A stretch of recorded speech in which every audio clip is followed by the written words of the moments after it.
अच्छा जी, तो आज हम मास स्प्रिंग सिस्टम पढ़ते हैं। जिस तरह के हम एसएचएम के बारे में डिटेल लेक्चर 20 मिनट्स का हमने दिया है, तो वो उस लेक्चर में हमने जब एसएचएम को यानी सिंपल हार्मोनिक मोशन को स्टडी कर रहा था, तो उसी वक्त हमने एग्जांपल के तौर पे मास स्प्रिंग सिस्टम को लिया हुआ था और एसएचएम को हम समझा रहा था। तो एक तरह से आप कह सकते हैं कि हमने इस मास स्प्रिंग सिस्टम को स्टडी भी किया है अर्ली एक वीडियो में। लेकिन चले अब फिर से वो सारी चीज़ें रिपीट करेंगे, लेकिन थोड़े से जल्दी से रिपीट करेंगे और मज़ीद ये कि हम उसके टाइम पीरियड और फ्रीक्वेंसी को प्रूफ करेंगे, थोड़े से डिटेल के साथ पढ़ेंगे टाइम पीरियड और फ्रीक्वेंसी को भी इसकी। तो एसएचएम मास स्प्रिंग सिस्टम क्या है? तो पहली बात जो मैं आपको बता दूं, जो इस चैप्टर में जो सबसे बड़ा टॉपिक जो हमने कवर किया हुआ है वो सिंपल हार्मोनिक मोशन का है। और यहाँ पर जो मास स्प्रिंग सिस्टम हमने लिया है, और आगे एक वीडियो में हम सिंपल पेंडुलम को भी लेंगे जो कि इस चैप्टर का मेन टॉपिक्स है दोनों। तो वो इस बिना पर हम लेंगे कि चले ये मास स्प्रिंग सिस्टम मैंने उठाया, अब मैं देखता हूँ कि इसकी मोशन सिंपल हार्मोनिक मोशन है या नहीं, तो वो मैंने इधर यहाँ पे पढ़ना है। फिर मैं सिंपल पेंडुलम को उठाऊंगा और देखूंगा कि यार इसकी जो मोशन है वो सिंपल हार्मोनिक मोशन है या नहीं। तो इसी तरह भी मास स्प्रिंग सिस्टम है।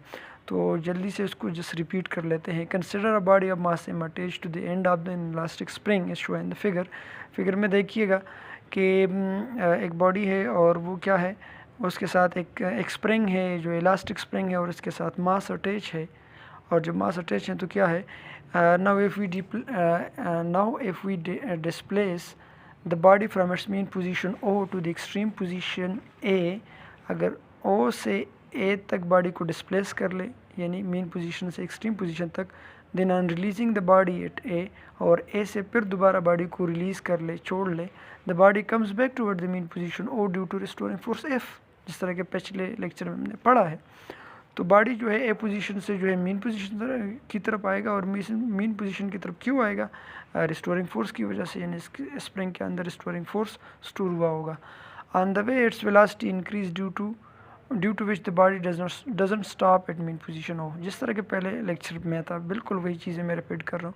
रास्ते में बॉडी जो है उसकी वेलोसिटी इंक्रीज़ होगी और मेन पोजीशन पे बॉडी नहीं रुकेगी क्योंकि उसमें काइनेटिक एनर्जी हाई होगी, and move toward left side of the mean position, और मेन पोजीशन से लेफ्ट साइड पर मूव करेगी दूसरी एक्सट्रीम पोजीशन की तरफ, and again due to restoring force, और फिर रिस्टोरिंग फोर्स की वजह से the body comes to rest at extreme position है, और फिर एक्सट्रीम पोजीशन ए की तरफ जाएगी, जिस तरह के पहले मैंने बताया, और वहाँ पे रेस्ट करेगी, and then moves back toward the mean position क्या आएगी।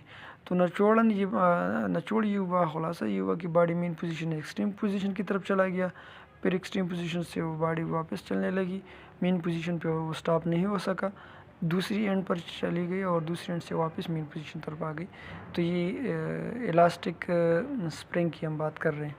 On the way again its velocity increases due to which it doesn't stop at A, फिर उसकी रास्ते में वेलोसिटी इंक्रीज़ हो गई और वो स्टॉप नहीं हो गई, and moves towards again the extreme position की तरफ अगेन चली गई।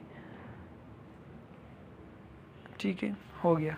On the way again its velocity increases due to which it doesn't stop at O and moves towards right of main position. In this way the body perform SHM, और इसी तरह body जो है वो simple harmonic motion को perform कर रही है about mean position.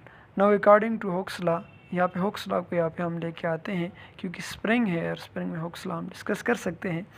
Hooke's law ये बता रहे हैं हमें कि अगर आप ये स्प्रिंग को जितने ज़्यादा इसको स्ट्रेच करोगे, फोर्स अप्लाई करोगे, तो उतनी ज़्यादा उसमें रिस्टोरिंग फोर्स ज़्यादा जो है वो आएगी। यानी ये कि मेन पोजीशन से ये बॉडी को यानी स्प्रिंग को जितने ज़्यादा एक एक्सट्रीम पोजीशन की तरफ लेके आओगे यानी स्ट्रेच करोगे, उतना ही ज़्यादा उसके अंदर फोर्स ज़्यादा स्टोर होगा। तो फोर्स यहाँ पर डिस्प्लेसमेंट के साथ रिलेशन डायरेक्ट है। मैं अगर डिस्प्लेसमेंट को ज़्यादा कर रहा हूँ तो स्प्रिंग के अंदर रिस्टोरिंग फोर्स ज़्यादा हो रही है। अब मैं एक्स के साथ फिर क्यों माइनस का निशान लगा रहा हूँ? माइनस का निशान इसलिए लगा रहा हूँ कि मेन पोजीशन से टुवर्ड एक्सट्रीम पोजीशन अगर ये एक्स जो है वो पॉजिटिव है, तो ये जो फोर्स है ना, ये जो फोर्स अब ये जो स्प्रिंग में चले इस तरह मैं कर लेता हूँ कि अगर मैंने मीन पोजीशन से एक्सट्रीम पोजीशन तक स्प्रिंग को खींचा और स्प्रिंग पर मैंने फोर्स अप्लाई कर लिया, तो जो mean position toward extreme position जो मैंने फोर्स अप्लाई कर लिया इसको अप्लाइड फोर्स कहते हैं, और मैंने इस अप्लाइड फोर्स को पॉजिटिव लिया। तो उसके बाद इसके अंदर स्प्रिंग के अंदर फोर्स स्टोर हुआ जिसको हम रिस्टोरिंग फोर्स कहते हैं। तो वो रिस्टोरिंग फोर्स का जो डायरेक्शन होगा वो अप्लाइड फोर्स से अपोजिट होगा ना। तो अप्लाइड फोर्स आपने पॉजिटिव लिया तो रिस्टोरिंग फोर्स आपने नेगेटिव लेना है। तो इसी वजह से मैंने फिर एफ़ के साथ माइनस लगा लिया। तो अब एफ़ के साथ लगा रहे हो या एक्स के साथ लगा रहे हो किसी दो में से एक के साथ लगाया करे, कोई बात नहीं, तो लगाओ। इसी तरह एफ़ फिर प्रोपोर्शनैलिटी को अब जब निकालते हो, ये तो मैथमेटिक्स है 10 के चैप्टर नंबर 2 या 3 में मेरे ख्याल में है, जो रेशो एंड प्रोपोर्शंस का चैप्टर पढ़ते हैं। तो प्रोपोर्शनैलिटी जब आप निकालते हैं तो आप कांस्टेंट यहाँ पर लाते हैं। तो यहाँ पर मैंने प्रोपोर्शनैलिटी निकाली तो F is equal to equality लेके आई ना, तो अब मैंने कांस्टेंट यहाँ पर डाली, कांस्टेंट के है। तो F is equal to minus k x, यानी कि रिस्टोरिंग फोर्स जो है वो के टाइम एक्स के बराबर हुआ। यानी कि जितने ज़्यादा आप डिस्प्लेसमेंट को बढ़ाओगे उतने ही ज़्यादा उसमें रिस्टोरिंग फोर्स आएगा। The negative sign shows that the body is always directed toward the mean position.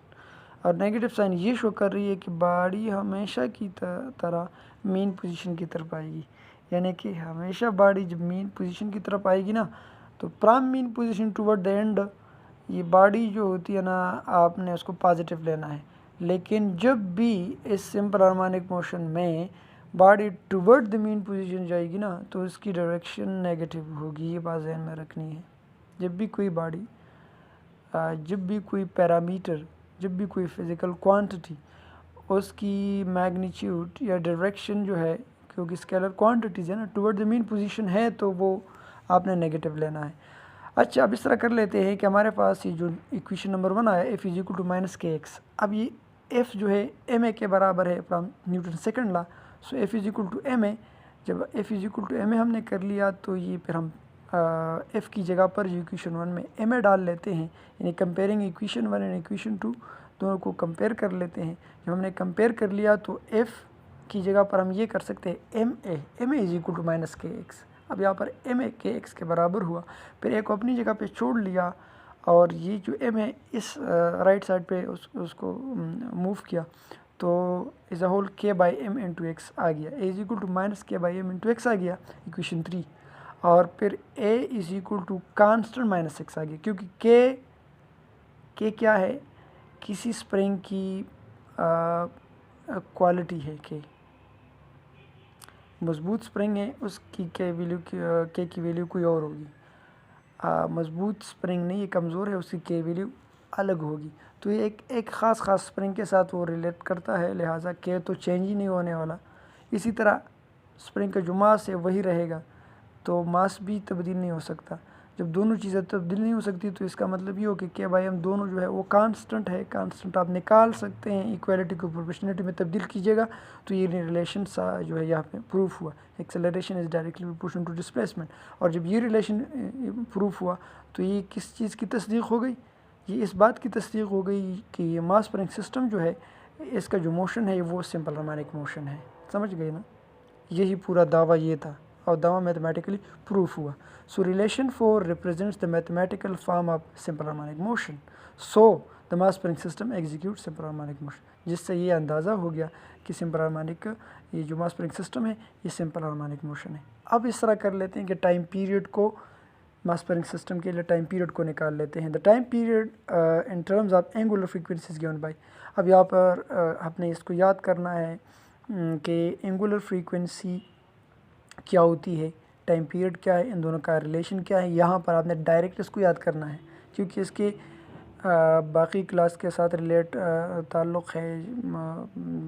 शायद यहाँ पर ना हो कि एंगुलर फ्रीक्वेंसी और ये जो इक्वेशन यहाँ पर लाया गया है यहाँ पर डिस्कस नहीं हुआ है, तो लिहाजा जल्दी से आप इसको याद कर लीजिएगा कि टाइम पीरियड जो है, क्योंकि एंगुलर फ्रीक्वेंसी फर्स्ट ईयर के फ़िज़िक्स में तो डिस्कस हुआ है और 9th के फ़िज़िक्स में मेरे ख्याल में डिस्कस नहीं है। तो जब नहीं है तो एंगुलर फ्रीक्वेंसी जो होती है ना वो बराबर होती है 2 pi by time period. Angular frequency क्या होती है, डिस्प्लेसमेंट बाय टाइम पीरियड, तो यहाँ पर किसी सर्कल के लिए, किसी बॉडी सर्कल में जाती है 2 बाय टाइम पीरियड के लिए के बराबर होती है, तो टाइम पीरियड बराबर हो जाती है 2 बाय एंगुलर फ्रीक्वेंसी। बस आपने इसको याद करना है इक्वेशन 5 को। So in equation 5 omega represents the angular frequency, ये एंगुलर फ्रीक्वेंसी को रिप्रेजेंट कर रही है, and the measure of angular displacement per unit time, यानी कि angular displacement per unit time. ठीक है जी, यानी एंगुलर फ्रीक्वेंसी क्या होती है, एंगुलर डिस्प्लेसमेंट जो है वो 2 है और पर यूनिट टाइम ये टाइम पीरियड है। सो ये थोड़ा सा डिफ़िकल्ट सा हो गया, लेकिन डिफ़िकल्ट इस एतबार से होगा ना कि ये आपने पढ़ा पहले नहीं है, लेकिन खैर इससे तो मुश्किल तो है भी नहीं। सो यहाँ पर आप देखें तो acceleration in terms of omega is given by, यहाँ पर देखिए दोबारा ये बिना angular acceleration and linear acceleration का यहाँ पर रिलेशन है कि लीनियर एक्सेलरेशन यानी ये ए जो है वो बराबर होता है माइनस ओमेगा स्क्वायर एक्स, इसके बराबर है। ये भी ना आपने याद करना है, जब इन 5 और 6 का जो इक्वेशन है वो याद करना है तो फिर इसको दोनों को कंपेयर करें, और कंपेयरिंग से जो इक्वेशन आएगा ना omega square is equal to k by m या omega is equal to under root k by m, तो ये जो है ओमेगा आ गया। ठीक है, आ गया ओमेगा। अब इस तरह कर लेते हैं कि पुटिंग इक्वेशन 7 इन इक्वेशन 5, इक्वेशन 5 को आप देखिए ना, इसकी जो ओमेगा है ये time period is equal to 2 under root omega.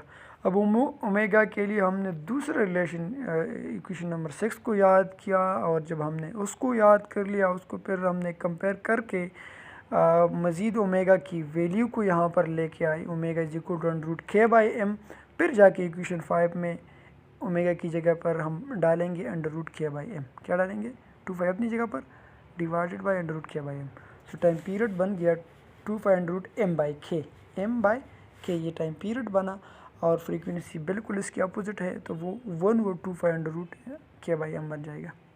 In frequency we know that frequency is equal to 1/2 time period, तो टाइम पीरियड की जगह पर आप 1/2 अंडर रूट एम बाई के डालोगे तो फिर आप उसको ये वाला रिलेशन आ जाता है। तो ये दोनों इसकी फ्रीक्वेंसी और टाइम पीरियड हो गया। Thank you for watching.